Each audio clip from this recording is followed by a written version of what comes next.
손혜원 의원으로부터 촉발된 이해충돌 논란이 자유한국당 의원들에게까지 번졌습니다. 자유한국당 의원들 몇 명이 이해충돌에 해당하는 일을 했다고 하는 것이 민주당 주장인데요. 자유한국당은 물타기다 이렇게 반발하고 있습니다.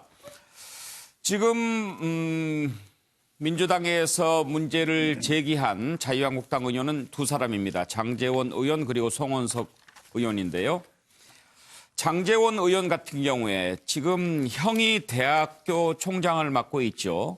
그런데 예결위 간사로 있으면서 그 대학에 지원해 줄 것을 압박을 했다. 이게 이해충돌에 해당한다라는 것이 민주당 주장인데요. 장제원 의원은 여기에 대해서 전체 지방대를 위한 정책적인 판단을 한 것이지 압력은 무슨 압력이냐 이렇게 반박하고 있고요. 송원석 의원은 김천역 사업을 강조해 왔는데 그 역 앞에 자기 또 아버지 또 형제간인가요? 이렇게 해서 4층 건물을 함께 소유하고 있는 것이 밝혀졌다. 이거야말로 이해충돌 아니냐. 여기에 대해서 송원석 의원은 부친이 40년 전부터 소유했던 건물이다. 사익 추구가 아니다. 이렇게 지금 반박하고 있습니다. 자, 손혜원 의원으로부터 시작된 이해충돌이 확전 양상을 보이고 있는데요. 민주당은 이거야말로 내로남불 아니냐라고 얘기하고요. 자유한국당은 웬 물타기냐 조사해보자. 민주평화당은 손혜원 사태에 왜 우리 지지율이 떨어지는지 모르겠다. 참 곤혹스러운 입장이고요. 자, 정의당 이번 기회에 이해충돌이 있는지 없는지 전 국회의원들 전수 한번 조사해보자 이렇게 나오고 있습니다. 자, 관련된 내용을 한번 먼저 들어보겠습니다. 진주 거제를 연결하는 남부 내륙철도도 계획에 있고 지금 그것이 예타 면제를 요구하고 있는 상황도 알고 계시죠? 네. 이렇게 하다 보면 중간에 딱 미신 구간이 생깁니다.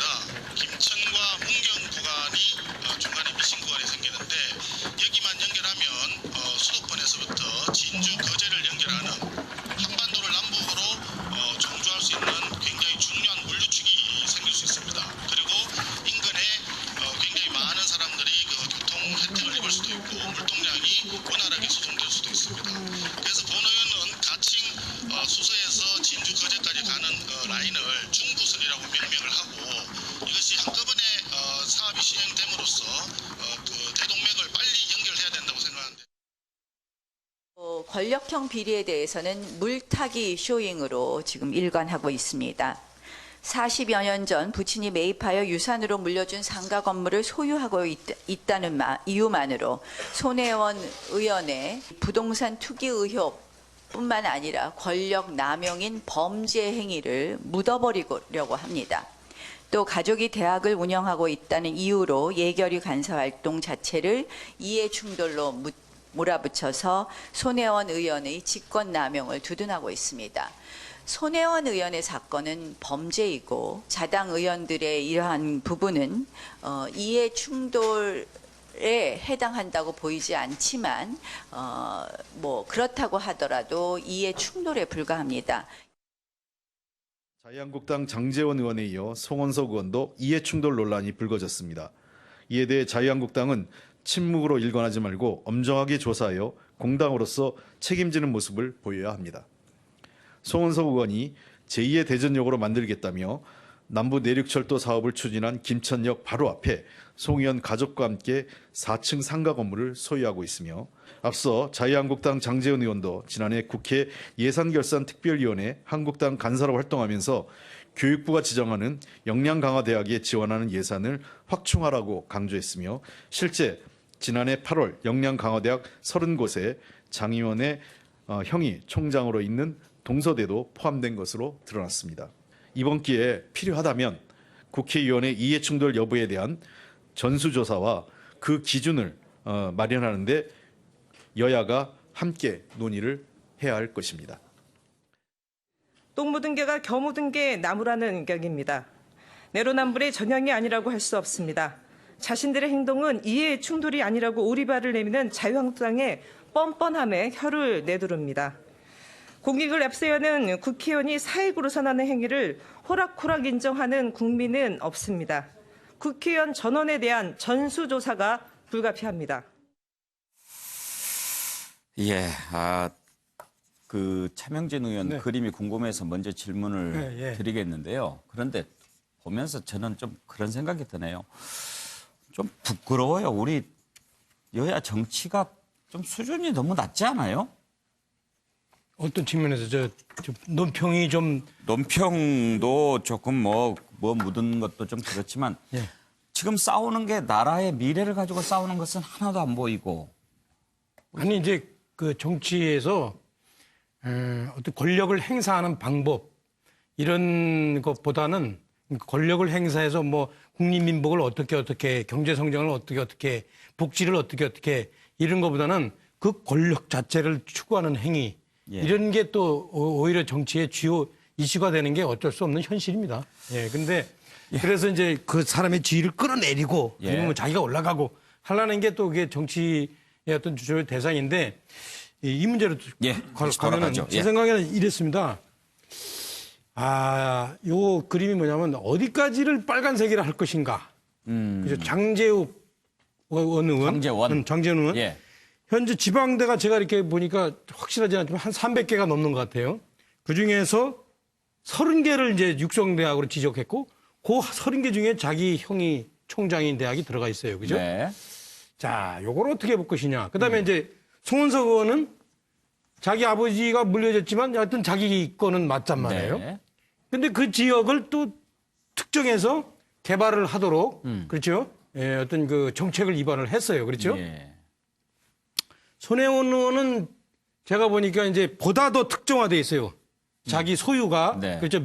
20 내지 29개 예. 본인과 특별하게 연관을 지어서 본인의 권거를 받거나 본인의 돈으로 그리고 본인의 이익 비중이 전체 그와 관련해서 또 상당한 부분 분명히 있고 그렇게 보면은 제가 볼 때는 요게 지금 예컨대 어떤 게 빨간색이냐 구분 짓기 시작하면은 상당히 좀 오른쪽에 애매한 완전히 빨간 것은 예. 뭐예요? 자유한국당이에요? 아니, 그거는 이제 완전히 이제 여러 김영주 의원 같이 조금 이게 좀 지적 수준이 김영주 의원이 빨간색이에요? 아니, 그러니까 김영주 의원이 좀 이해하기 쉽도록 제가 이렇게 완전한 빨간색은 저쪽에 있는데 점점 이제 가까워지는데 그래서 완전한 빨간색은 아니더라도 어디까지를 빨간색이라 할 것인가 이게 사실은 현재 애매하다. 그래서 저는 이제 지금 뭘 주장하는 거냐면 이 차제에 그야말로 조사하자는데 조사도 좀 하고. 예. 빙빙 돌리지 말고 솔직하게 얘기해봐요. 그러니까 제 얘기 뭐 차제에 조사하고. MC가 한 명 더 있네요. 그 규정을 좀 분명히 할 때가 됐다. 제가 보면은 저는 왜냐하면 여당 야당을 막론하고 제가 국회의원 할 때 이렇게 들어보면 사실은 이익 충돌과 관련된 것들을 많이 들은 적이 있어요. 예, 제가 보면 뭐 법도 알겠습니다. 그렇고 뭐 재정적으로 듣고. 근데 우리나라가 이제 보다 정치가 한 단계 발전하려면 예. 진짜로. 예, 왜냐하면 저렇게 해야만 돈 없는 사람도 정치를 할 수 있거든요. 그런데 왜 손혜원 의원은 얼굴을 자세히 그리고 두 사람 얼굴은 안 그렸어요? 그거면 이제 제가 이게 여기만 출연료 받는 거에 비해서 너무 공이 많이 들어가니까. 뭐 제가 아니 저 사람 두 사람은 뭐 저랑 같은 당이라서 이렇게 애매하게 그린 게 아니고 네. 시간이 없는데 지금 현장에서 그리는데. 알겠습니다. 예. 얼굴이 안 맞는 거 어디까지가 아니에요? 빨간색이니까 참 애매한 거예요 사실은 예, 현재. 예. 제 주장은 뭐냐? 그러니까 빨간색의 차제의 의미가 뭡니까? 조사와 규정 이렇게 이해충돌, 김영주 의원. 이해충돌. 예. 예. 받아주십시오. 사실은 뭐 전적으로 같은 얘기입니다. 사연하고. 예. 다만 우선순위가 저는 장재원, 손은석, 손혜원 이렇게 예, 있는데 예. 저는 조금 그 순서만 바꿔요. 그림을 빌려드릴까요? 손은석, 장재원, 예. 손혜원 이럴 수가 있는데. 얹혀서 그냥 예. 논평하려고. 근데 그야말로 제가 이해충돌에 대한 이해충돌, 이거야말로 이해충돌을 이해하는 입장이 다른 사람이 하는 이해충돌은 범죄 행위고 예. 우리 당이 하는 이해충돌은 아까 뭐랬습니까? 나경원 대표가 뭐 어쨌든 간에 이해충돌이다. 예. 이런 식의 얘기하는 것 자체가 국민으로부터 이렇게 이제 나경원 신뢰를 대표는 얻었습니다. 손혜원 의원은 범죄 아니냐. 예, 범죄고. 이것은 이제 예. 이해충돌에 불과하다라고 예. 하는 건데. 사실은 이제 이런 부분이 있죠. 오히려 제가 왜 손은석 의원 같은 경우는 좀 덜하다고 본 이유는 지역구 의원이라고 하는 건 지역 속에 살기 때문에 그렇습니다. 예. 전체 지역을 개발하다 보면 우리 집 땅값도 오르는 것까지를 어떻게 볼 거냐. 모든 정치인, 지역구 의원 속에서 그런 이해 충돌의 여지가 있는데 자기와 깊이 연관돼 있는. 예컨대 이제 장제원 의원 같은 경우는 장제국, 뭐 예. 저도 굉장히 친한 제 후배이기도 합니다만 예. 아주 그 자기 지역구에 있는 대학이고 그 곳이란 말입니다. 그리고 30개 대학에 축약돼 있기 때문에 훨씬 더 본인은 그 부분에 대한 얘기를 할 수 없어요. 공인이라면, 정치인이라면. 아니 근데 안 그런 하는 부분이 게 있는 옳다 거죠. 예, 생각하십니까? 그래서 예. 실제로 정치인이 해야 될 일은 뭐냐 하면 다양한 이익 집단, 이해 집단의 의견을 모아서 조금 더 공익적인 위치라고 하는 게 뭐겠습니까? 비교적 자기의 사익과 관계없는 조정자 역할을 해줄 예. 필요가 있다. 근데 사실은 송 의원은 오히려 자기 지역 개발을 해야 되는 게 지역구 의원의 역할인데 예. 자기 지역구에 자기 집이 있어서 땅값 오른 것까지를 어떻게 구분할 수 있냐 하는 예. 부분은 좀 이해가 된다는 겁니다. 그러면 근데 지금 김 의원 생각은 송원석 의원은 좀 불가피한 측면이 있다. 있을 수 있다는 그런데 건 봅니다. 장제원 의원은 좀 부적절했다 이렇게 저는 보십니까? 그렇게 생각합니다. 아. 그 부분에 대한 얘기를 간사로서 자기가 굳이 교육에 대한 얘기를 강조할 수 없는 위치에 있다. 네. 저는 그렇게 보여지는 근데 거예요. 제가 볼 때는 이런 거 있어요. 자기 지역구 네. 그걸 자기 대학 자기 그게 이제 아무리 덩치가 크더라도 자기 게 아니잖아요. 송원석 의원은 자기 거죠. 자기 거고 아닙니다. 근데 송원석 자기 형의 의원은 거, 자기 아버지 자기 것이 거고 자기 거 똑같은 겁니다. 저게 빌딩이에요. 빌딩. 그냥 에헤이. 거주지가 아니라. 장재현 의원이 아니 됐어요. 아이고. 동서지태할 대학 부총장을 했어요. 자기 그룹 안에 있는 자기 겁니다. 예. 다른 그게 다를 거라고. 발언 좀 할 수 있게 예. 하시죠. 그러십시다. 예. 김광덕 본부장 화내지 마시고. 예, 예. 어떻든 제가 보기에 세 사람이 지금 거론되고 있는데 세 사람 다 이해 충돌의 의혹이 충분히 있어요. 세 사람 다. 네.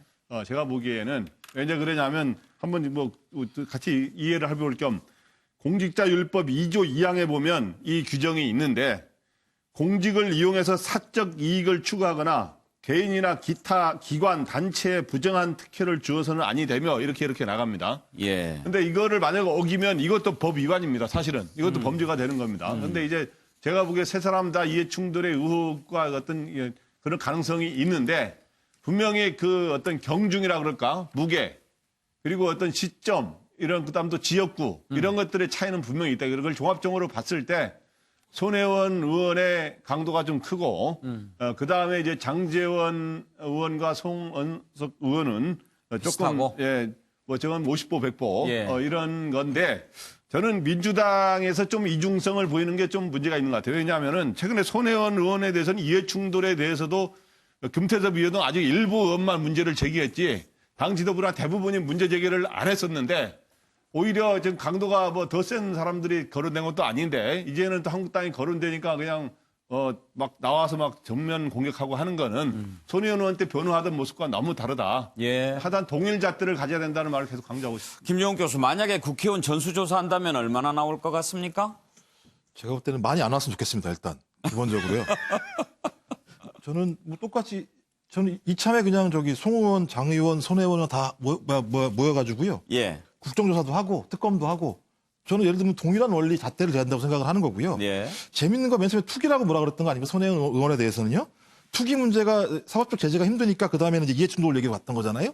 근데 또 이해충돌 문제가 자당해서 나오니까 이제는 권력형 범죄라고 그러죠. 계속 예를 들면 꼬리에 꼬리를 물고 피해가면서 정쟁만 하는 문제가 벌어지는 것 같은데 그게 제가 볼 땐 스스로가 부메랑을 날린 상황이 돼버린 것 같고요.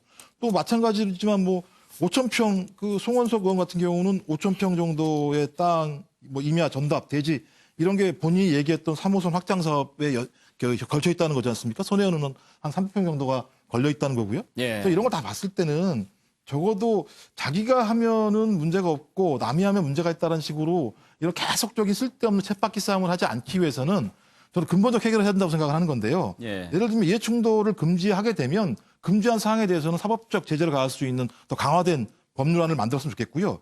또 그다음에 공직자 주식을 백지 신탁하듯이 부동산도 그렇게 백지 신탁을 하든지 그리고 직권남용 문제 같은 것도 마찬가지지만 싸울 필요 없이 그냥 그 공수처를 만들어서 저희 공직자가 투명하게 아무런 문제가 생길 때 그것을 처벌할 수 있는 독립적 기관을 만들어서 차제에 이런 문제가 발생하지 않도록 여야가 합의하는 게 더 중요한 거지. 예. 매번 이런 사태를 가지고 논쟁을 벌이는 건 제가 볼 땐 오히려 서로에게 부메랑을 나뉘는 것에 불과하다 이런 생각이 듭니다. 자, 이제 두 변호사께 한번 의견을 들어보고 싶습니다. 이해 충돌과 관련돼서 한번 말씀을 좀 해주십시오. 최진영 변호사 먼저. 저도 참 이걸 보면 국민의 한 사람으로서 정말 참담한 심정이다라고 생각을 하는데요. 아시다시피 김영란법이 있습니다. 이 국회의원님들, 높으신 어른들이 이렇게 해서 김영란법 원안 중에 이해충돌 방지법을 쏙 빼고 딴 것만 했었냐. 이런 국민들의 지탄이 들리는 것 같습니다. 네. 실질적으로 김영란법 원안은 예. 땅콩이 세 알이었습니다. 네. 하나가 부정청탁 금지, 또 하나가 이해충돌, 공직자의 이해충돌 예. 금지, 금품 수수 금지 이렇게 예. 돼 있는데 그중에서 이해충돌 금지가 안드로메다로 가버리고 두 개만 해가지고 입법을 했단 말이에요. 날카로운 지적이십니다. 결국 여기에서 어떤 네. 여야 간의 지금 물타기다 아니면 뭐 이거에 대해서 서로 뭐 얘기할 것이 아니고 예. 제도화해서 이런 부분을 어떻게 해서 막을 수 있을지 이 부분을 지금 국회에서 얘기를 해주셔야 예. 된다라고 생각을 하는데요. 물론 이미 뭐 김영란법이 굉장히 뭐 있는지 없는지 모르는 그런 법이 돼버렸습니다만 네. 차제에 이번 기회에 이해충돌 방지, 공직자의 이해충돌 방지, 뭐 여기서 기자, 교사 이런 거 빼버리고 공직자의 이해충돌 방지법 반드시 넣는 거 이번 국회에 해주십시오. 네. 아주 공감이 가는 지적을 해주셨는데 그런데 노영희 변호사 지금 그 김영란법에는 빠져 있어도 윤리 규정이나 이런 데 보면 이해 충돌이 있는데 처벌 규정이 없다고 그러더라고요. 그렇죠. 거기는 처벌 규정이 없죠. 처음에 권익위에서 김영란법 이제 내세웠을 때도 부정청탁 금지하고 이제 이해충돌 방지 이 두 가지가 사실 가장 중요했었거든요. 네. 근데 이해충돌을 뺀 이유가 뭐냐면 너무 지나치게 포괄적이어서 전부 다 적용이 될 수 있다는 게 네. 문제였었어요. 그래서 사실은 뺐는데 예를 들면 이렇게 있습니다. 공직자는 직무상 권한을 남용해서 자신이나 가족이 인허가, 계약, 채용 등의 과정에서 이익을 보지 못하도록 한다. 네. 이게 이제 핵심 골자예요. 이해충돌 방지에. 그러면 지금 사실 세 분의 국회의원들이 다 들어가 있잖아요. 그럼 이분들 사실 전부 다 이해충돌이 될 수가 있죠. 근데 왜 그것을 안 만들었을까? 그 규정을. 저는 이제 최진영 변호사하고 좀 거꾸로 된 관점에서 말을 하고 싶어요. 왜냐하면 그거를 집어넣게 되면 모든 사람이 다 이해충돌에 다 걸려버린다는 거예요. 모든 사람들이 모든 측면에서. 그렇게 되면 사실은 전부 다 범죄자가 될 수밖에 없는 구조가 돼요. 예. 그래서 일단은 그거는 빼고 나중에 논의를 다시 하기로 했던 거였는데 결과론적으로 아직까지 못했어요. 아마 예. 그거를 제대로 만들어서 다시 넣기는 어려울 것 같아요. 근데 그러면 공직자 이해 충돌 방지법안 제정해야 된다라고 하는 최 변호사 의견에 대해서는 어떻게 생각하십니까? 그러니까 원래 이해충돌 방지 법안을 적용하는 게 맞죠. 제정해야 되는 게 맞죠. 제가 변협 있을 때도 국회에서 그 공론화 과정 할 때 제가 들어가서 그거 해낸다고 했어요. 네. 근데 문제는 그렇게 할 수가 없어요, 현실적으로. 그걸 만들어서 구체적으로 하나하나를 다 맞춰서 넣어놓기가 너무 어렵고 지금처럼 너무 많은 논란들이 많이 생겨요. 그래서 그때도 정말 노력을 많이 하다가 빼버린 거거든요. 그러니까 만약에 그때 그게 있었으면 지금 이제 그 전부 다 이해충돌에 걸리니까 다 문제다라고 편하게 말은 할 수 있었겠죠. 그렇지만 현실적으로 그걸 하기가 너무 어려웠다는 거. 결과론적으로 저는 전수조사 한번 해봤으면 좋겠어요. 예. 왜냐하면 그럼 대부분의 국회의원들이 아마 좀 어느 정도는 걸리지 않을까 생각이 들거든요. 그래요? 그 얘기는 무슨 얘기냐면은 그만큼 어려운 거라는 거예요. 저는 이 부분에 대해서 저도 이제 그 노 변호사님하고 제가 그 변협에 있을 때에 이 김영란법 원안을 통과시켜라라고 해서 이제 그 성명을 썼던 기억이 나는데요.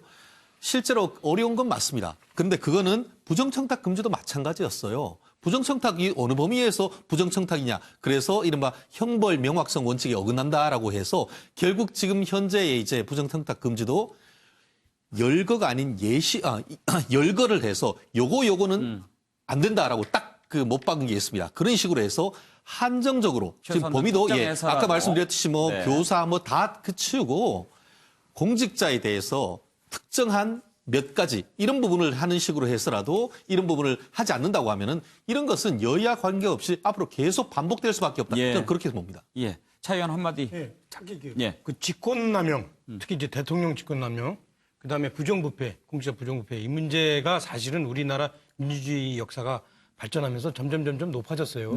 과거에는 허용됐다는 것들이 지금 안 되고 저는 이제 탄핵도 이제 그 과정의 일환이라고 보여지는데 이것도 마찬가지예요. 이해충돌도 사실은 다 연관이 있지만 아까 그 색깔처럼 다 조금씩 연관이 있지만 이제 어느 정도 좀 수준을 높여서 끊어줄 때가 됐다. 예.